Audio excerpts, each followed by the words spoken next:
As I promised on the previous track, we're shifting to innovations, and our next speaker is Greg Chavarria. Together with him, we will discuss the importance of digital citizen engagement and how we can promote these engagement opportunities within team culture and project management practices.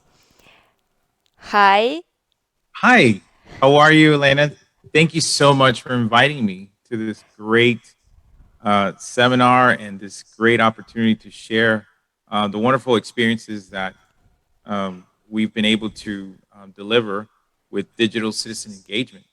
And I'm so glad to be here today. Big thanks on behalf of PMI Bulgaria chapters, our Bulgarian community, and our attendees that you're here today. Please, the stage is yours. Awesome. Thank you, Elena. So, welcome everyone. And today we're going to be talking about winning strategies for digital citizen engagement. I was really motivated when I heard about this conference and I was invited to participate because it's all about turning dreams into reality and making sure that we can look at the future, plan ahead, and create wonderful opportunities for many. Um, with so many tech innovations and transformations that are taking place, what's very important to realize is that today's citizens and voters, they're expecting a lot more from governments, and governments are needing to provide rich information, prompt information, and engage further with the community in an inclusive and in a responsive manner. And so today, what I want to highlight is, what are some of those winning strategies? And by us rethinking how we place our message and how we are able to be more inclusive and having more open dialogue, we'll be able to look at how we can use and leverage the digital platforms that exist today to reach all citizens and even the ones that are most vulnerable. And so this has been a very passionate topic of mine. And I can tell you that with my PMP, I have been able to deliver many citizen centric and digital citizen engagement projects throughout my career lifespan. So I encourage those that are PMP holders to look at this as opportunities for you to grow. So again, a little bit about myself. I do hold a PMP. I since 2006, and I have been working in government since the age of 14. And so I have been able to, with project management and also with the focus of the keeping the customer in mind, I've been able to assist many cities in planning and developing digital strategies and digital citizen engagement strategies that have helped promote programs, systems, and many opportunities for communities to move forward. So that's a little bit about myself. I encourage you also to follow me on LinkedIn or also Twitter because I'm also always sharing opportunities for everyone. I like to see people grow. So a little bit about what we have in today's discussion, and I want this to be interactive as well. If you have any questions, feel free to to chime in. And what I want to talk about is how today we have an opportunity to be more transparent, to collaborate further, and what we want to do with the digital citizen engagement strategies is to boost engagement, make sure everyone is in the loop. We want to also use digital citizen engagement as a tool for any decisions and policy making processes that we have in place. And so this is very important because if you bring in everyone, then we can make sure that we're inclusive and that we keep our community in mind. And so we're looking at these four topics, basically within an hour, looking at what are some of the trends that have happened, what are some of the methods that have worked to increase and improve citizen satisfaction. And then we're going to talk about how can you develop your own engagement strategies. What are some tips and tools and technologies that maybe you want to consider in your strategy development? And then last, some lessons and takeaways. So those are some of the topics that we want to cover today. And again, we're living in a very digital rich environment today. We have different individuals that are now coming into the communities that are becoming the new taxpayers, the new employers. They're becoming the new citizens.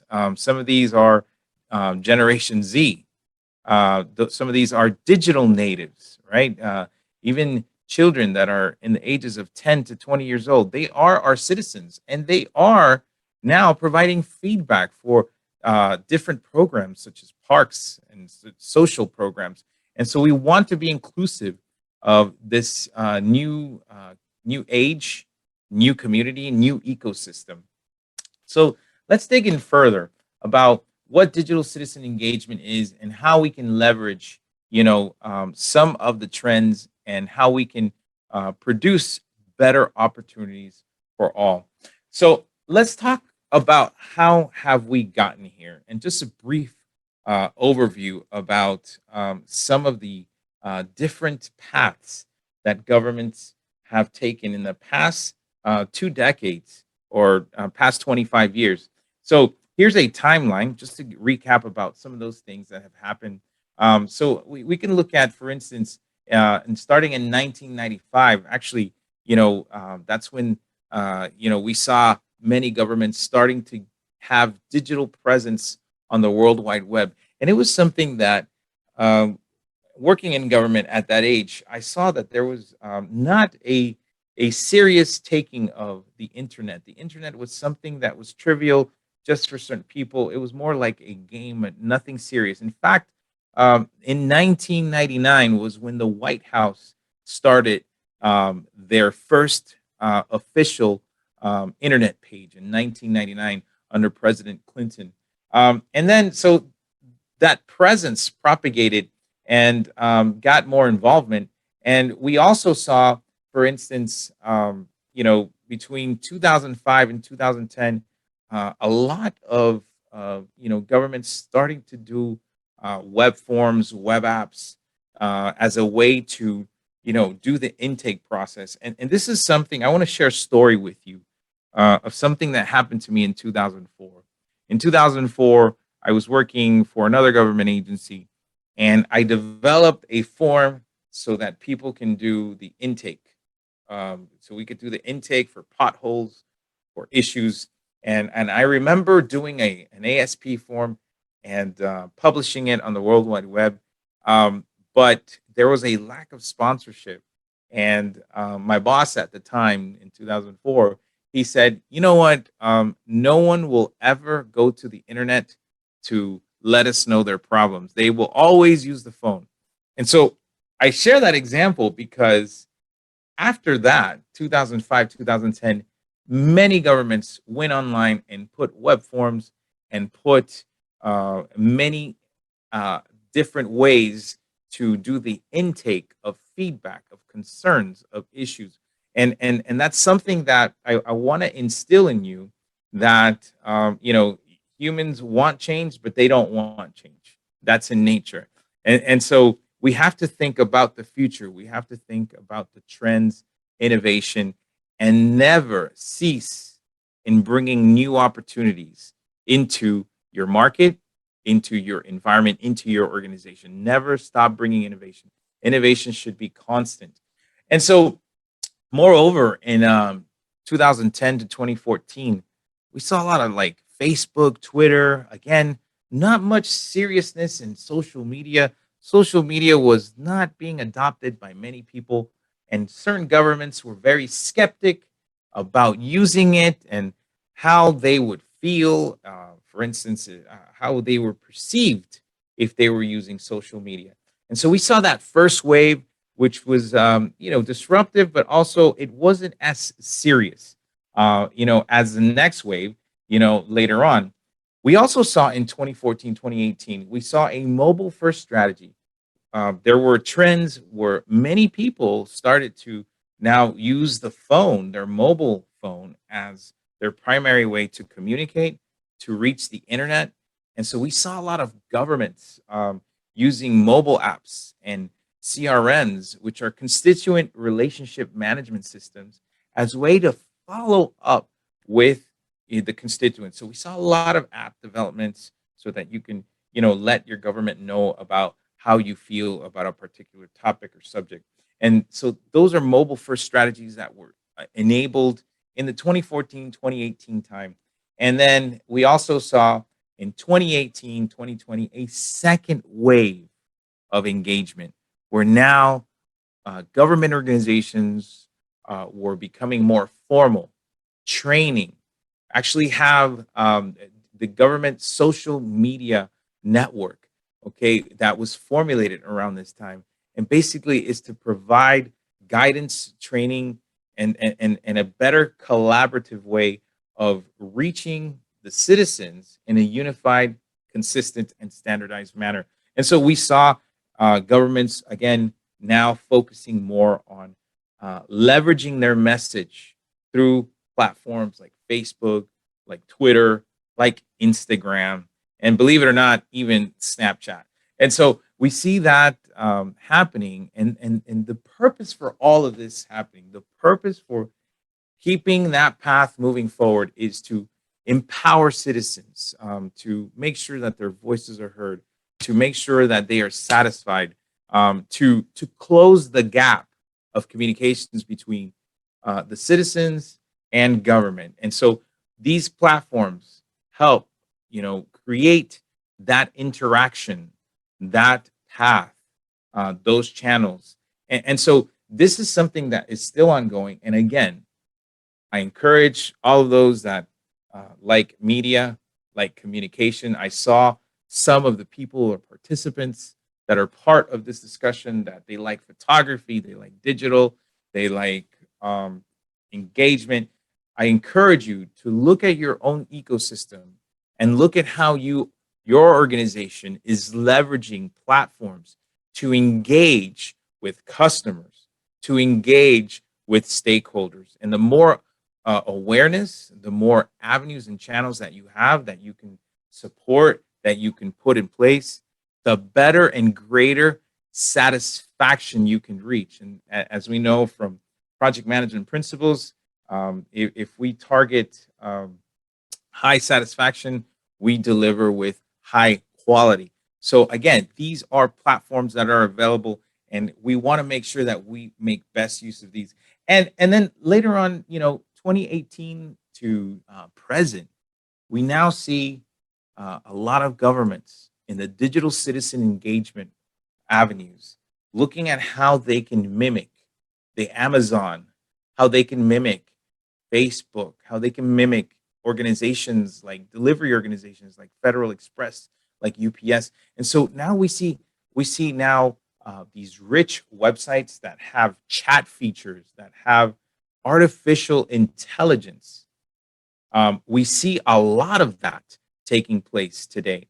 And we also see a lot of town halls, and we also see a lot of Zoom sessions, Zoom town halls that provide that level of support and that level of participation. So these are some of the things that are happening today, across the country, and even across the world, for that matter. I also want to share with you. There's an organization called actually CityBot, right? And if you can see right here, it's called CityBot. And CityBot is a company that is doing many implementations with artificial intelligence and chat features for many local governments. So I encourage you to look at those, look at what opportunities exist to leverage your knowledge management systems into a chat and into an artificial intelligence platform. All right, so a little more again of what we're doing right now. For instance, again, CityBot. I want to just talk about right now where the future. Where are we heading? So right now, where we're heading is we're heading into an ability um, of looking at, for instance, looking at how we can determine sentiment from what is it that people are thinking. We want to look at, for instance, what are some of the analytics that we are experiencing. So yes, definitely, we're seeing the ability to measure analytics. One of the platforms that we use today for measuring sentiment analytics is a company called Zen City, and I highly encourage you to look at Zen City, look at what it offers, because they have a very cool platform. Here's an example of it that allows you to look at what is the sentiment of the constituents. What is it that they think, or what is it that they perhaps feel about a particular topic. So this is again using artificial intelligence, measuring social media channels, and determining how you can understand what the sentiment is for for the citizens. All right, so that's actually taking place today. So let me now tell you a little more about also virtual tools. There are many virtual tools that are being enabled, and these virtual tools are helping us, for instance, understand where the infrastructure lies. And we're using a lot of, for instance, GIS and virtual reality to help us understand where the pipes are, and where is it that we can dig or where we cannot dig, understand where the issues are. So yes, this is another way that we are engaging digitally with our constituents. So I just wanted to share with you some of the different things that are taking place, within the different, government environments. And we're also trying to look at how we can leverage smart city, Internet of Things sensors, and and having the ability to support automation. So those are some of the trends that are taking place right now. All right. So again, I showed you Zen City, I showed you that, and let's now talk about now what this means. All right. So there was a survey that was taking place in 2020. And the survey measured 6,500 respondents across 11 countries in Europe, North America, and Asia Pacific. And basically, they took a measure on what was the sentiment of what people felt and how people perceived their governments, and what were their governments doing for them via digital citizen engagement. We can see that, for instance, 41% of the respondents said that they were satisfied with the level of interaction that took place, or takes place with their government. So only 41%. Now, this is a very low number, but the way I see this is an opportunity for governments to be better at what they do, to provide better support, to improve their communication channels. Again, this is something that presents an opportunity for those project managers that have perhaps a wanting to break into communications and looking at how to improve engagement. It certainly provides those avenues. So the other part of the survey also talked about that 58% of constituents or citizens, they were not even aware of a way to provide feedback to their governments. So again, that's a little more than half, but it still presents an opportunity for individuals to leverage communications. So I want to say that we have opportunities beyond that are available.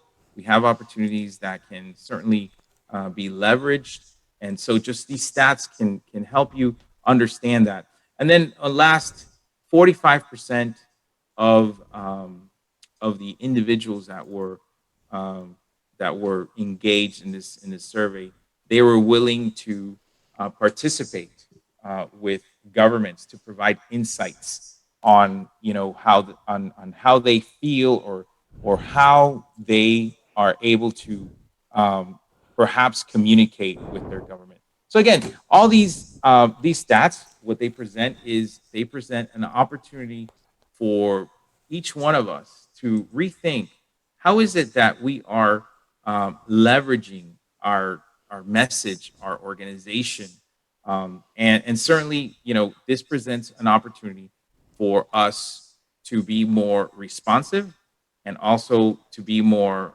inclusive. All right, Greg, so sorry yes, for interruption, but we stopped to see you. May I ask you to put on your camera? It was sure, nice to.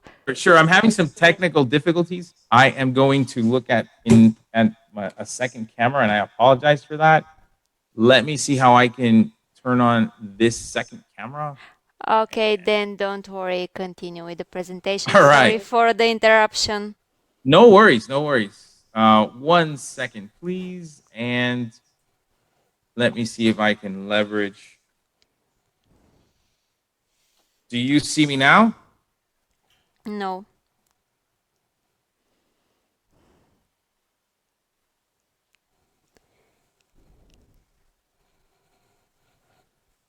Video. You see me now? Yes. All right, Thank you very and much for that. It's good to see you on the screen because of you're course, a very exciting speaker and sure, thanks. sure. No, of course. And I apologize again. I'm having some technical difficulties that my camera is not coming on. So let me just rearrange how I'm looking at things, and you can see me right now, correct? We see you and you look great. Please continue. All right. Awesome. Awesome. All right. So then going back to the presentation, again, these are some of the trends.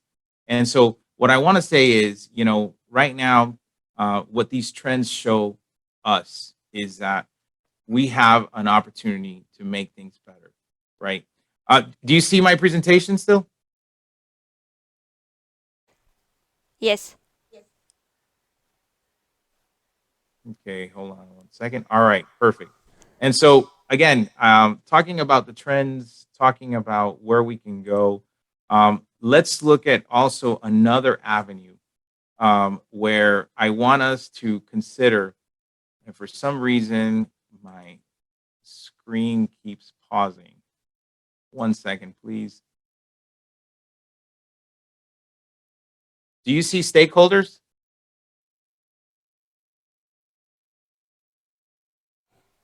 Yes. All right, perfect, perfect. All right. So we need to think about who we're sharing this message with, right? And so this is the stakeholders. We need to keep the stakeholders in mind and realize that stakeholders, they're different kinds. We need to be inclusive of their needs, of their wants, and how they want to receive the message. So, for instance, first and foremost, we want to think about our elected officials.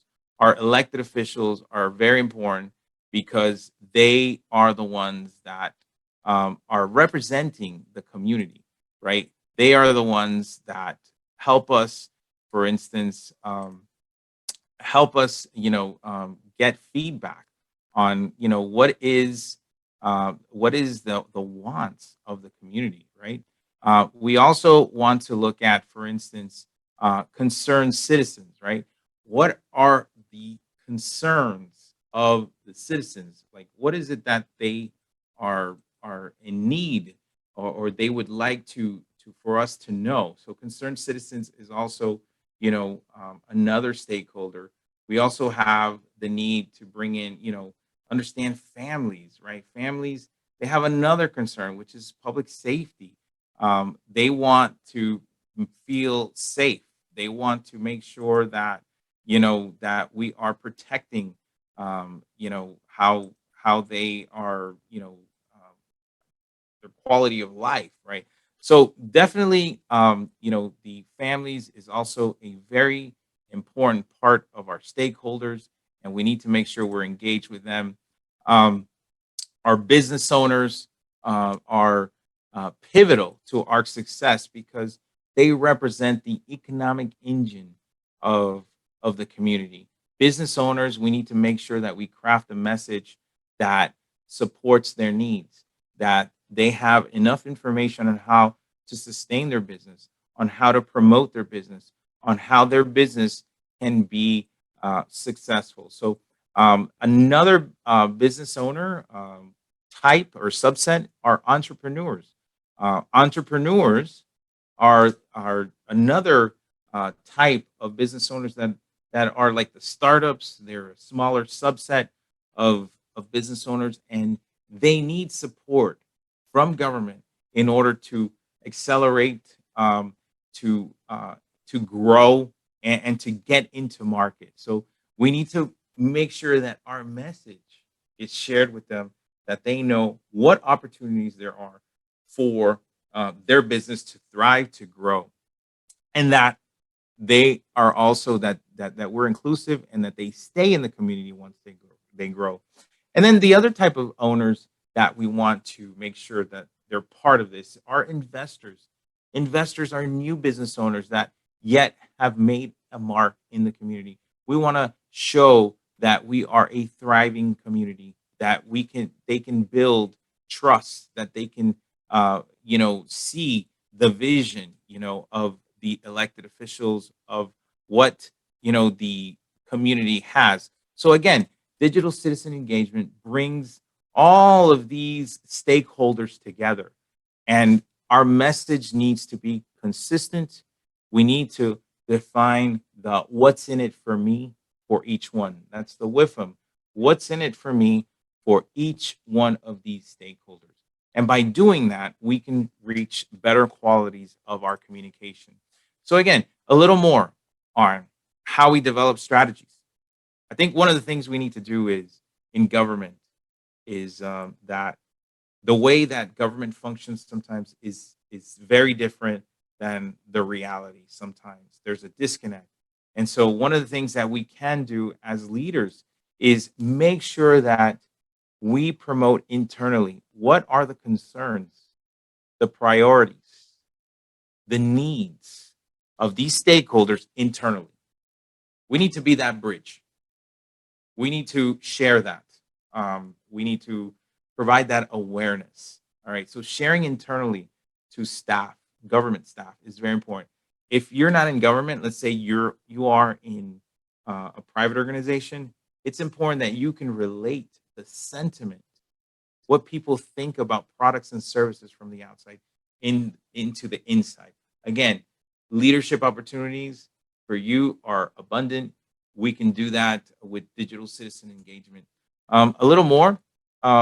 It's important that we realize that data is growing at large volumes every day, and there is an abundant amount of data that that is consumed, produced, processed on a day-to-day basis. So we want to look at those data sources as opportunities to understand the sentiment, to understand what people think, and how our perception of our services and our programs are out there. And so I challenge everyone here to discover new data sources, look at new data sources that can be leveraged to make decisions.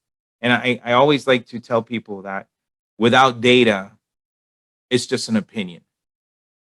So data certainly is a driver for change. Data is a driver for decisions and should be part of your justification for initiatives. I also want to encourage everyone that when you make your message, that when you engage with your stakeholders, when you engage with your constituents, it's important to build trust.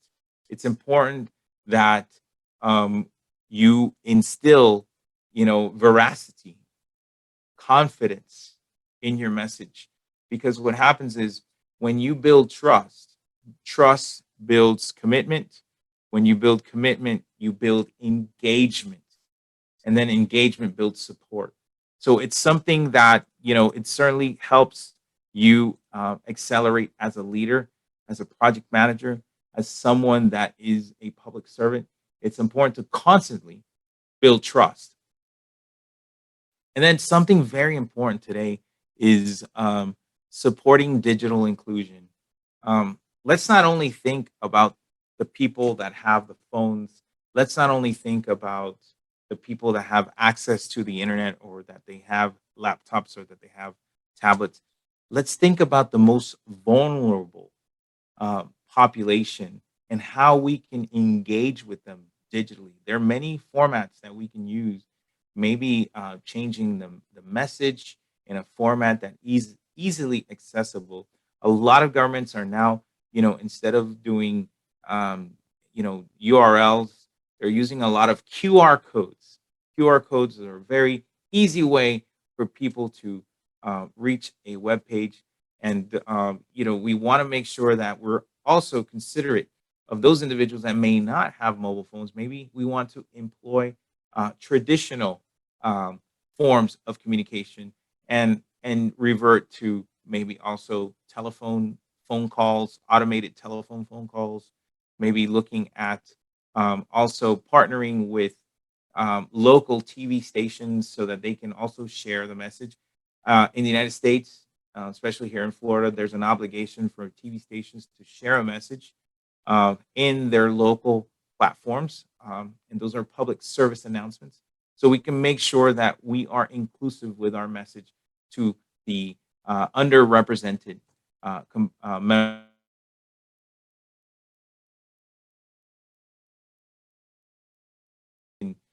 Ensure that our stakeholders are getting the message. So I want to now focus on developing strategy. So strategy is going to be key to win. Okay, strategy is important so that we can be consistent, so that we can have a plan. Strategies are what drives projects. Without strategy, we are taking a chance, we're taking a risk. So what I want to say is, for digital citizen engagement, okay, I want you to think about making sure that you gather interests and priorities of your community members, of your citizens. All right. So I want to encourage you to look at ways to take surveys, Survey Monkey, or maybe do a simple web form for people to use, or take Facebook that has polling features, or even LinkedIn has polling features, so that we can get members of the business community and get that data, so that you can understand what are the priorities of the citizens. Next, I want you to think about what is the composition of your community, and what would be the best channels to operate, to use, in order to engage better. So again, we have the top ones are, Facebook, Twitter, Instagram, and now, we have TikTok, believe it or not, right? To reach Generation Z, and also to reach the digital natives, right? So I want you to think about what are the best channels, because if you are not reaching your stakeholders on their preferred channels, you're not reaching your stakeholders. Again, I want to say that again. If you're not reaching your stakeholders on their preferred channels, you are not reaching stakeholders. I want you to think bigger. I want you to think better. Do not be complacent. All right. And then we want to develop campaigns that are consistent. We want to develop campaigns that bring the brand, that share the core values, the mission, the vision. Okay, develop campaigns that have the same look and feel, the same color, that can identify. Think about this. Anywhere in the world that you go, you will see double arches. You know that that is McDonald's. Anywhere in the world you go and you see a red aluminum can, you know that is Coca-Cola. So look at your brand, be consistent, use the same look and feel, colors, and develop a campaign that is consistent, persistent, and uses your channels optimally. And then the other thing is to it's important that when you create your strategy and your plan, that you make it smart, that you make it with smart goals that are measurable, that you can look back and benchmark and determine how successful that program, that digital engagement opportunity was. So think about those values when you're developing your engagement programs and your avenues for reaching your stakeholders. All right. So these are just some of the ways that you can develop those strategies. And so I want to just conclude and start looking at your path, right, and how you can not make the same mistakes that perhaps in the past were not the best to approach. So some of the lessons learned, I want to say is that like I said, there's an opportunity to infuse, enrich a citizen centric culture. We work for the community. We are public servants. Having that mentality, that philosophy, what that does is it changes the mindset of how we operate, how we make decisions, and how we think on the approach. So it's important that this culture of of being citizen centric is infused across internally. So before we develop any campaign, I think it's important that we internally make changes. And for that, you need to support and have very good change management. If you don't have buy in, this will not work. I don't care what technology you have, I don't care what it offers. If you don't have internal support, internal buy in, if you don't have that sponsorship, if you don't have that internal talk, discussion, relation, or relativity to the external world, this will not work. So it's important that you build a team of people that will be constantly thinking about how to improve the citizen engagement, how to create rich citizen centric experiences. It's the experiences. We want to provide people with an opportunity to feel like they have reached Amazon, but they're reaching government, right? Like we want to create that opportunity where people know about the services, about the programs.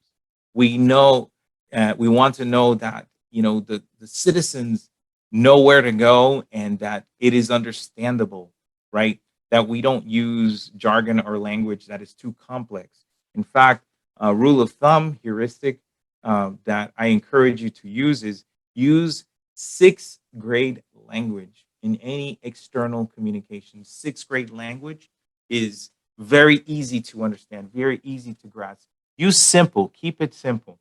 All right. So those are some of the lessons learned that I encourage you to use and have in your back pocket.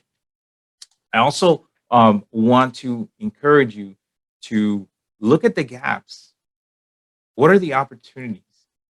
What are the programs that are not being used that often? I want to give you another story about rental assistance program.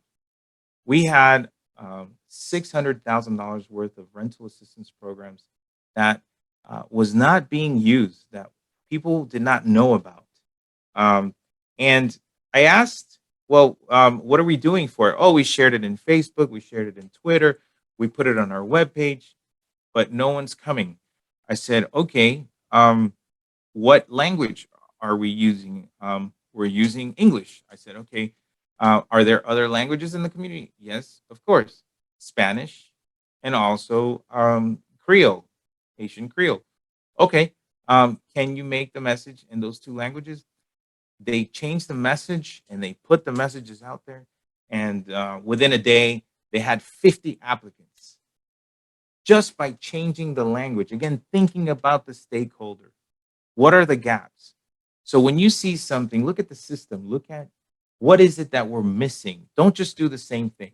Again, this conference is about thinking ahead, thinking big, thinking of the future. Where do I need to tackle? What opportunities exist? Let's make those opportunities happen. Let's target an opportunity for growth for yourself, for the community, for your organization. So, again, develop those new initiatives based on gaps that may exist. And you may need to consult with different subject matter experts and ask, different departments, different divisions, hey, what are you getting a lot of phone calls about? Why are people calling so much about the same thing?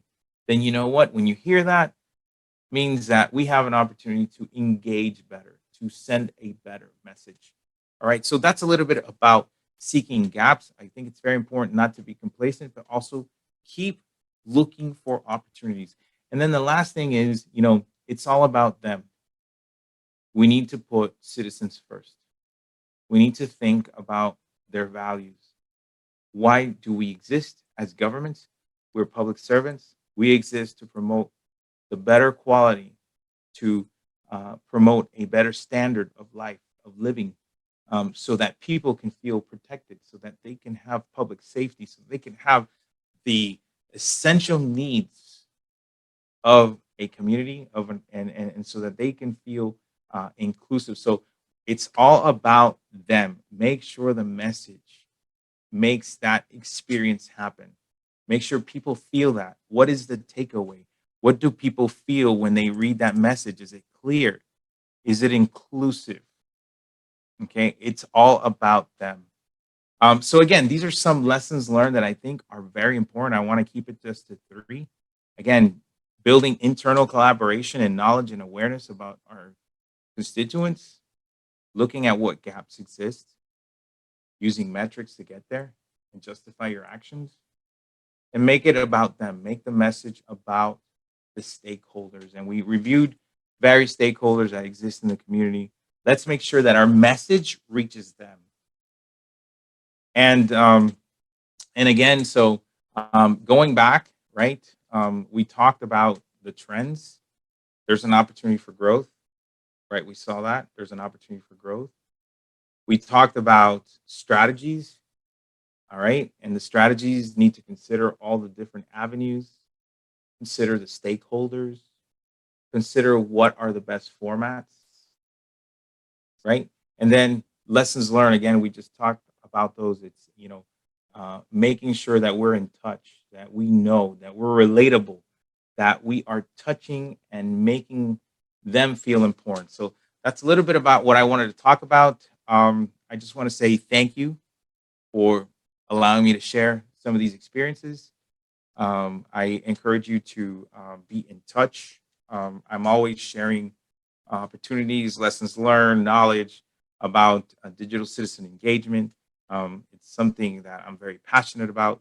And, I encourage you to look me up in LinkedIn, stay in touch. And if now we can start and open it up for questions, I'd love to share additional information if you have questions. So do we have any questions from the audience?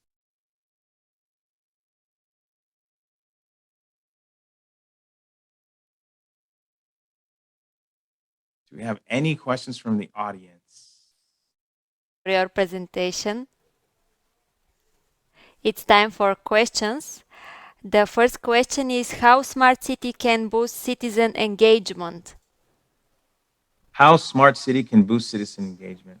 Yes. So smart city all starts with connectivity. And by having connectivity in place, that is network connectivity, smart city is able to deploy sensors that can measure different things like what lights are out. For instance, we use smart city IoT to measure um, firearms discharge. So we have this technology called Shot Spotter, and Shot Spotter, what it does is it measures sound of bullets, and when there is a bullet, the police know about it, and police are deployed, and they already know what areas the bullet was discharged and they can already be unseen before anyone even calls. So that's how Smart City helps.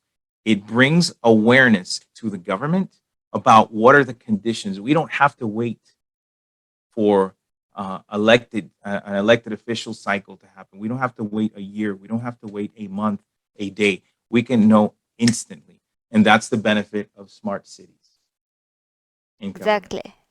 Smart city is something that we can implement today in most of our cities in Bulgaria. So thank you that you confirm that smart cities are important part of the future. The next question is how to motivate citizens without computer or internet access or skills to participate in this digital engagement.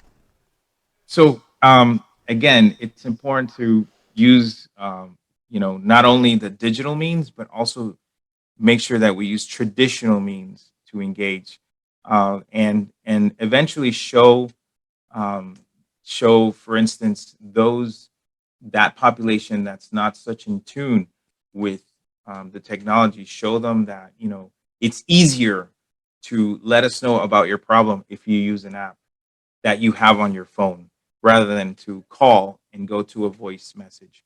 It's easier to text us your issue than to call a number that someone may not get it.